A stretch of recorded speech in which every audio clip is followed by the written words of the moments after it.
We've been sold a lie. Fillers and Botox are not anti-aging.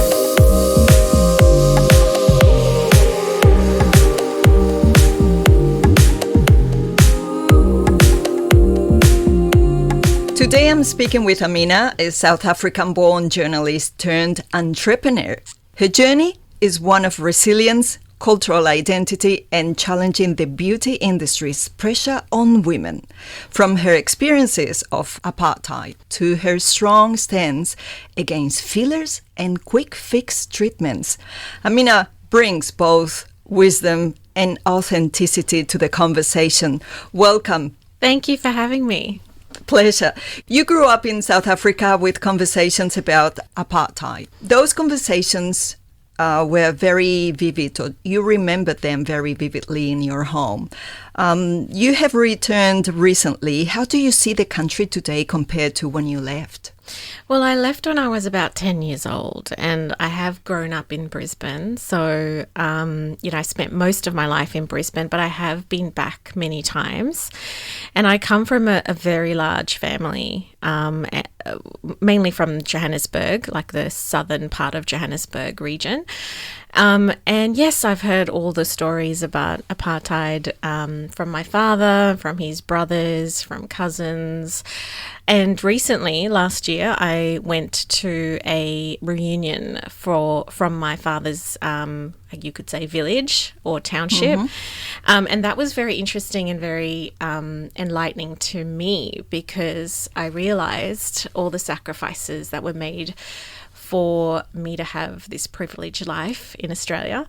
And it was quite cathartic, but it was very interesting and in a way, a part of my journey into finding really the essence of who I am as a person and what I bring on an everyday basis, not just in my clinic, but even to my children and to my family. And in Australia, you have faced assumptions about your appearance in journalism jobs, because we have to say that Aamena is a former journalist, and but for her, the journey was different compared to the typical Australian, I believe, because you have been asked to report in remote communities because you looked closer to Aboriginal. I put that in inverted commas. I'm not too sure that is exactly what it was said to you, and if you are comfortable sharing, how did that shape your career and your sense of identity? It's actually quite a funny story, because I was still studying at Griffith University at the time, and there was someone that came down from, I think it was Cape York, I can't remember exactly, and he did give us a lecture on journalism at the time, and we chatted after the lecture. And he just, came straight up to me, like he spotted me and came straight up to me and just said, "Are you looking for a job?" And I said, I was a bit taken aback. And he said, if you want it, there's a job for you, and it's in the Aboriginal radio services. And I was like, what? Like, I'm not Aboriginal. And he said, I won't tell anyone if you don't. Oh, my goodness. They were just starved for, people with qualifications up north. So I kind of understood that, but I wasn't prepared to go there, and I was still finishing my studies. It comes as a shock, and if anything, it will confuse your identity even more. Yeah, well, I felt it was a bit dishonest. Yes, to say the least. Okay, well, and so you decided to go into the beauty industry for different reasons, not just because of that, I believe, but you've been very successful running a salon in New Farm. What motivated you to create your own natural skincare line and to change career paths so drastically as well? And how does it reflect your values? Well, I've been in New Farm 11 years. So I decided to go into the beauty industry because I loved beauty treatments. My sister who's older than me, was a beauty therapist and got me interested in the industry. And I just knew that having 4 children, it would be very difficult for me to go back into journalism. So I looked at it as a career pathway, and an opportunity came up, and I grabbed it, so to speak, and kind of haven't looked back. But my interest in skin is more around wellness. I had a mum who was really aware of toxicity in food and skincare and personal products. And so she kind of raised us to have, our radars up when it came to ingredients in skincare and personal products. So I already had an interest in it. And I was looking at, how I could sort of find my way in the beauty industry. And I realized very early on that there was a lot of misinformation. There was a lot of people within the industry, qualified beauty therapists, who really didn't have the skill set or the knowledge base to be able to guide people well. And it was quite frustrating to me as a business owner to be hiring staff who had very little knowledge. So what I did was I actually went out and I did course after course after course to try to find solutions for my clients, because I was seeing people coming in with different sort of looking for different results, and they didn't necessarily want to be doing really invasive treatments. And so I went on sort of a hunt to look for treatments that were non-invasive but results driven, and that's how I ended up where I am today. Right. So you have seen the beauty industry, how it has changed dramatically in the past 2 decades, and you are part of that shift into going from artificial look or expectations that are not achievable to that natural beauty, and to address the beauty industry or the changes that you want to see in yourself in a more consistent with the natural aging process. Is that right? That's right. And also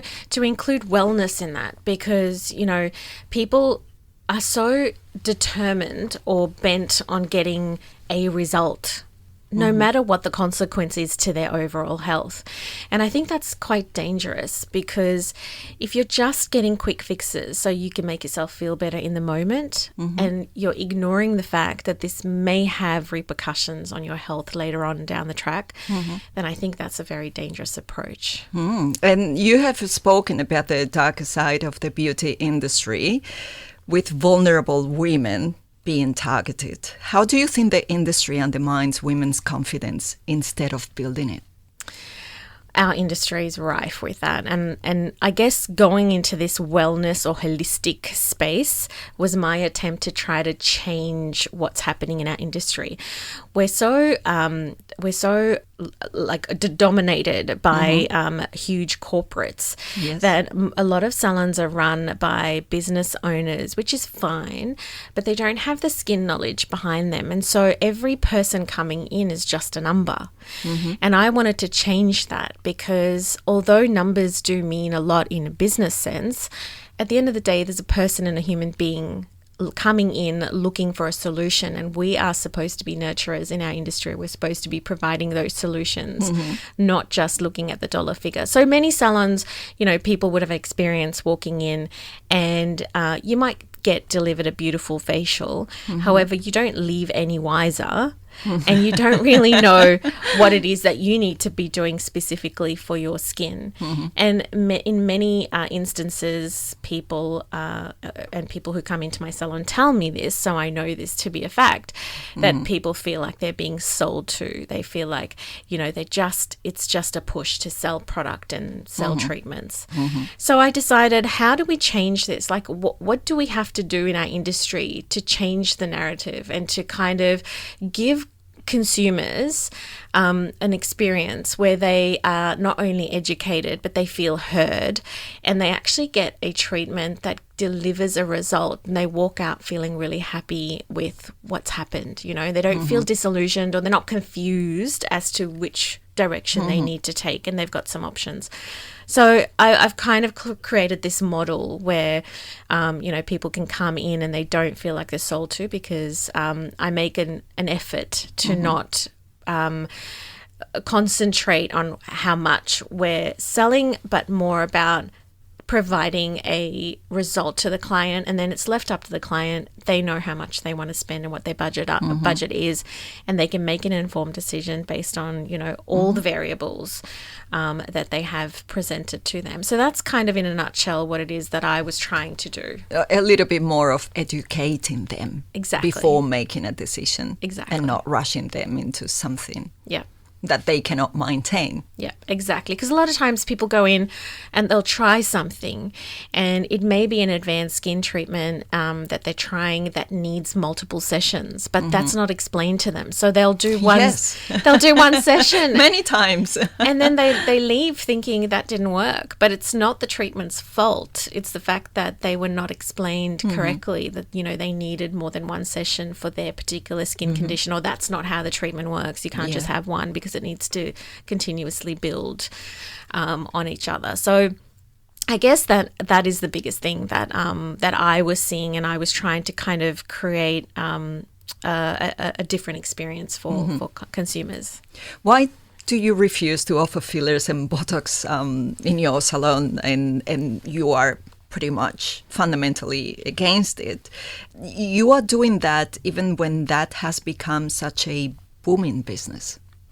Because I don't believe that you need to create an environment of toxicity in the skin to be able to age gracefully. We've been sold a lie. Fillers and Botox are not anti-aging. Fillers and Botox are not a solution. They're just a band-aid that just makes someone feel better for a small amount of time, but not actually providing a long-term result. And I'm going to go as far as saying that the med spa industry is based on a bunch of lies, because what they're trying to do, or what they're claiming they can do with Botox especially, actually does the reverse in skin. And I can explain that. Oh, because please. A lot of people would be like, what is she talking about? Basically, when you're injected with Botox, not only is it a toxin, it's a botulinum, it is designed to freeze the muscle. Now, while that temporarily diminishes fine lines and wrinkles, it also prevents the muscle from moving. Now, if we understand the biology of skin and how we age, we're not just aging on the surface of our skin, we're aging all through the different layers, as well as our muscles, our skin's fascia, our bone. Everything's aging. But the med spa industry is only addressing one thing. And the problem with freezing the muscle is that we already know, because the research is out there, and guests can go out and Google and find this information. It's free on the internet.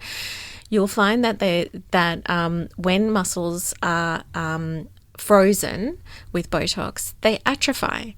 And any medical professional will tell you, and when we have muscle atrophy, that muscle shrinks. And it's doing the opposite of what we're trying to achieve with anti-aging treatments. Right. We're losing volume, and we don't want to lose volume. We want to create volume. And then we need to put the volume back with a filler. Well, then it creates this cycle, right, which I feel is quite damaging. Not only is it very expensive, but to reverse all of that is really expensive. So, you're not only polluting your skin's microbiome, you're losing volume in your face, and you're creating other issues. And who knows what the research will come up in the next 12 months or 24 months. I just read recently that there was a UK study that found that women or people, I should say, who have had injectables were feeling off. And so they did some research, and they found that because we have so many muscles in our face, and those muscles are linked, and we already know this because muscles in our face are called muscles of facial expression, right? And so it's linked to our emotions and our thoughts and our beliefs. Yes. So when we create some kind of an expression on our face, whether it's sadness or happiness or whatever that is, the muscles contract. And when the muscles contract, they send a signal to the brain, like it happens in a millisecond, right? It's our brains are like huge computer systems. We don't have to think about it. It just does its job. So it sends us a signal to the brain. It tells the brain to release the chemical that is going to make us feel a certain way based on that expression. And this is where the problem arises with Botox, is that because we've frozen that muscle, that whole process doesn't happen. And so people are reporting that they're feeling off. They're feeling depressed. They're feeling anxious, and they don't know why. So this study actually linked Botox to that. Okay. So, which is very interesting. I feel, Aamena, that not only me, but many, many women could be listening to you for hours, because this is quite like a breakthrough into what we have been made to believe compared to the reality of things. Well, we've been marketed to, we've been sold to. I'll give you one other example, right? And this is going to be more about my skincare. So all our skincare is made right here in Queensland for us, and it's made with Australian botanicals sourced from the Gold Coast hinterland. And it's sulfate-free, paraben-free, phthalate-free, all the frees, silicon-free, it's toxic-free, right? And it's vegan. Now, most people would just look at that and go, okay, so what? Well, the reason why it needs to be toxic-free is because sulfates are in all cleansers and exfoliants. We even find it in toothpaste. We find it in body washes. We find it in hand washes. We find it in all kinds of detergents. Anything that creates a foaming effect, you will find sulfates in it. Now, sulfates, their only job is to create this foam. But we've been programmed to believe that foaming equals cleaning. And that's not the case, because oil can clean as well, right? So with that in mind, you ask yourself, do we really need that sulfate in the product, especially when we already know that it causes cancer? So it's an ingredient that doesn't really need to be there, but the large multinational companies have sold us an idea and then programmed us to believe that foaming means cleaning, and it doesn't. And that is only just an example about how we have been made believe that something is working and that something is good for you. So it seems at the same time that the more information we have and the more treatments out there, the more that we are confused. So, for example, there are all these HIFU machines being advertised, some of them 4D, others 7D, others 11D. So for someone who don't know, I have to say HIFU is a non-invasive treatment that uses ultrasound energy to stimulate collagen and tighten skin. Is that correct? Correct. Okay, so, but how to understand what these Ds actually mean, and how can we just find clarity when everything out there seems to be made to confuse us? Spot on. I've made so many videos about this. I'm so frustrated about this. I have people calling the clinic asking this question, and I always divert them back to my Instagram because I've done a couple of videos around this. But yeah, it is confusing for the layperson. So HIFU is ultrasound. And while the Koreans really took the technology and, you know, moved with it in a very rapid way to get results in skin, the Chinese came in and said, we can make these devices cheaper. Yeah. So, which is fine. I mean, you know, that's just the way the economies work.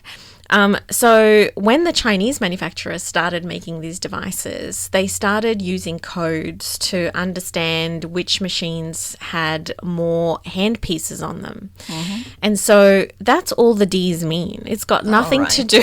Nothing to do It's with a the effectiveness or Exactly. the results that you are going to have. So not because, we will find the 36D HIFU in the future. It doesn't mean that it is going to do more for us. No, it doesn't mean anything like that. All it means is that there is a number of hand pieces on that device, because some machines will be able to do body treatments as well as face treatments, while other machines are only designed to do the face. And so they don't need as many hand pieces or cartridges. But the other thing with HIFU that people also need to understand is that HIFU builds collagen in the skin. So while it will tighten the skin, it happens slowly over time. And it happens over a period of 6 months when it's done correctly. And that's all it does. So it won't get rid of your pigmentation. It's not going to get rid of enlarged pores. It's not, you know what I mean? Like it's there are treatments for different things, and HIFU is there to build collagen, which is beautiful, because we love collagen banking treatments.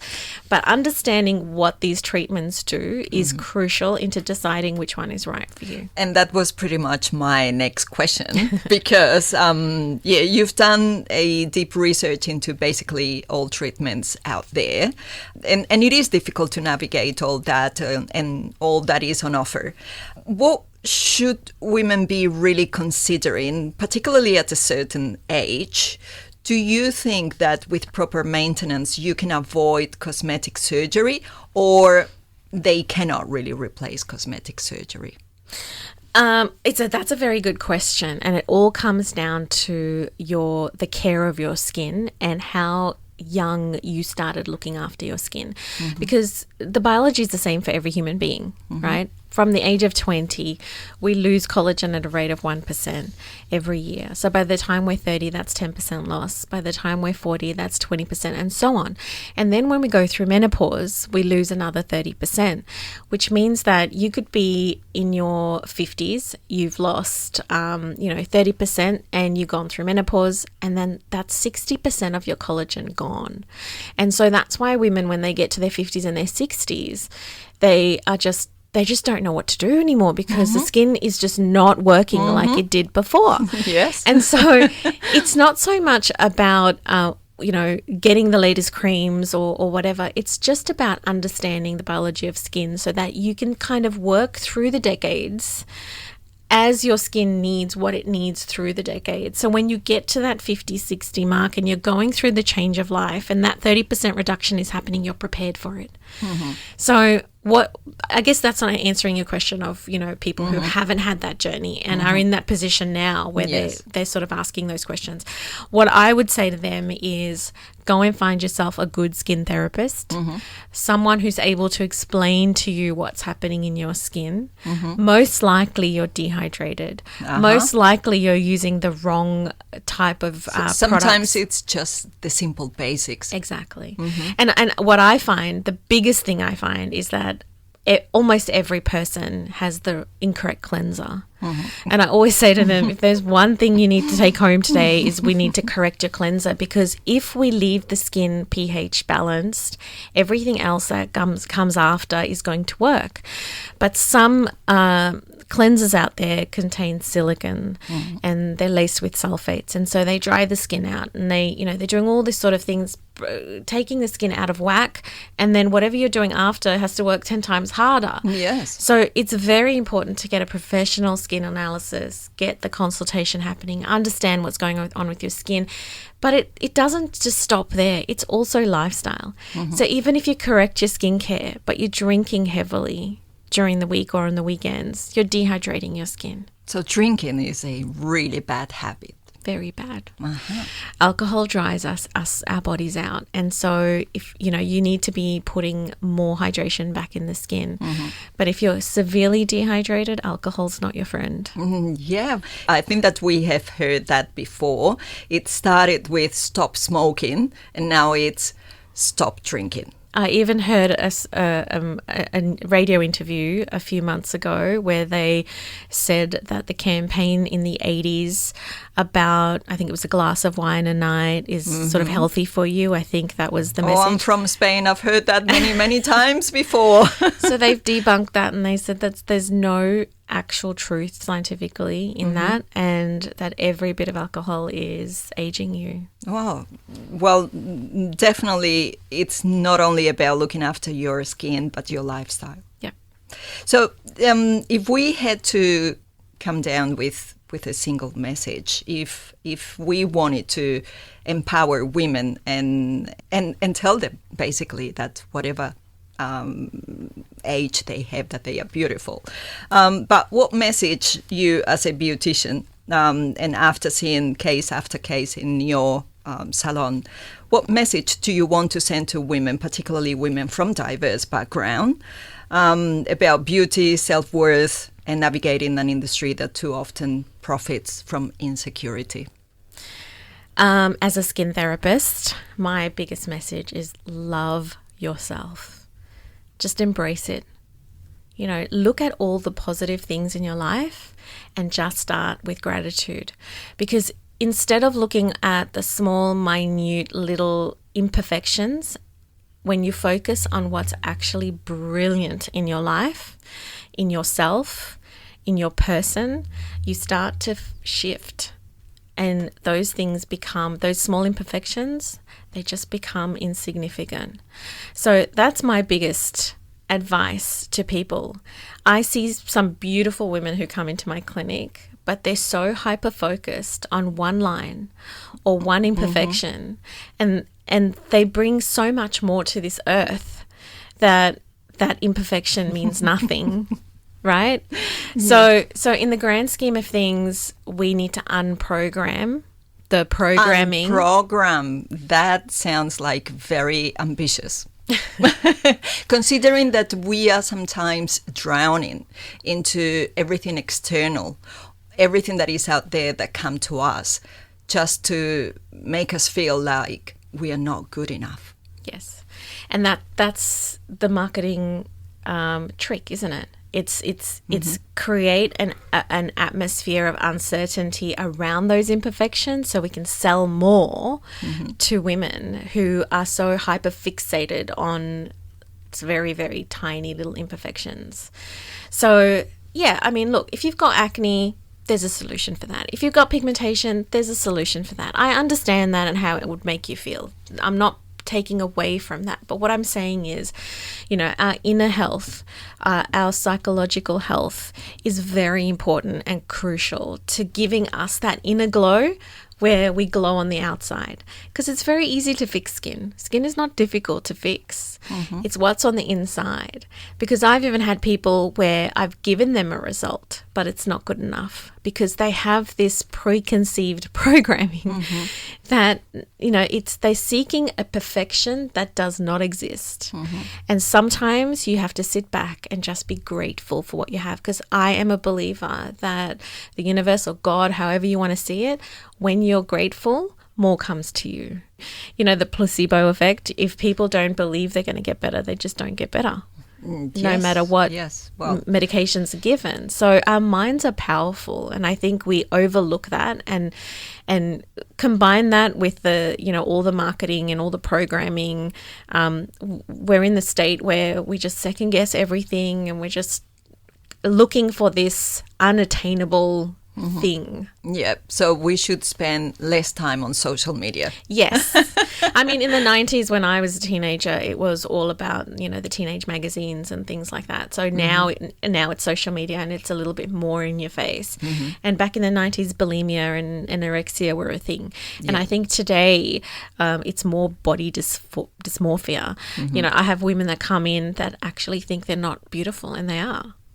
But they believe it. So, you know, it's a psychological thing. So while we are skin therapists, I feel like we're also psychologists at some point, because you're giving them therapy. We should charge more. All right. Well, that is a beautiful message to finish with. Love yourself. be grateful for what you have, because even when things are going a little bit wrong in your life, I am pretty sure that not everything is going wrong, and you have to start with the things that are going right. Absolutely. Focus on that. Absolutely. And then having a good look at what's your lifestyle. Exactly. So that's the holistic approach that you bring to the table. Holistic is looking at the inside and the outside, and not just, it's like a piece of the puzzle. So we have our skin treatments, we have our products like our home care, what we do on a daily basis, but then it's also diet, it's exercise, it's mindfulness, it's, you know, your spirituality, you know, how you're looking after your mind, your body and your soul. And that's how you have that inner glow. Excellent. Well, thank you very much, Aamena. We could be probably bringing you back anytime you want to keep talking about these things. That was Aamena, entrepreneur and advocate for authentic and diverse beauty. Her story is not just about the industry she works in, but about resilience, identity, and reminding women everywhere that confidence cannot be bought. Thank you. You're welcome.